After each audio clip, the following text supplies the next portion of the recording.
Hi മക്കളുമാരെ, ഞാൻ ഉണ്ടാക്കാൻ പോകുന്നത് ചെമ്മീൻ പൊടി ചമ്മന്തി. ചീനിച്ചട്ടി അടുപ്പിൽ വെച്ചിട്ട് ചെമ്മീൻ കഴുകി ഉണങ്ങിയതാണേ. അത് കഴുകിയത് നന്നായിട്ട് ചീനിച്ചട്ടിയിലിട്ടൊന്ന് മൂപ്പിക്കുക. എണ്ണയൊന്നും ഒഴിക്കണ്ട, എണ്ണയൊന്നും ഒഴിക്കാതെ മൂപ്പിക്കുക. ഒരു ബ്രൗണിഷ് കളറാകുന്നൊരു പാകം കണ്ടോ, അതൊരു ബ്രൗണിഷ് കളറായിട്ട് എൻ്റെ അടിയിലൊക്കെ കണ്ടോ ഇങ്ങനെ ഇത് വരും.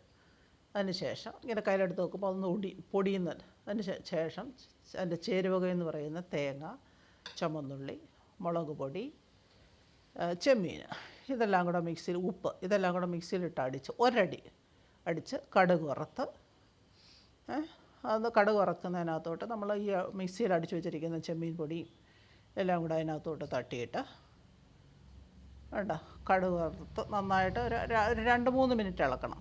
2-3 മിനിറ്റ് ഇളക്കുമ്പോൾ നല്ല മണം വരും.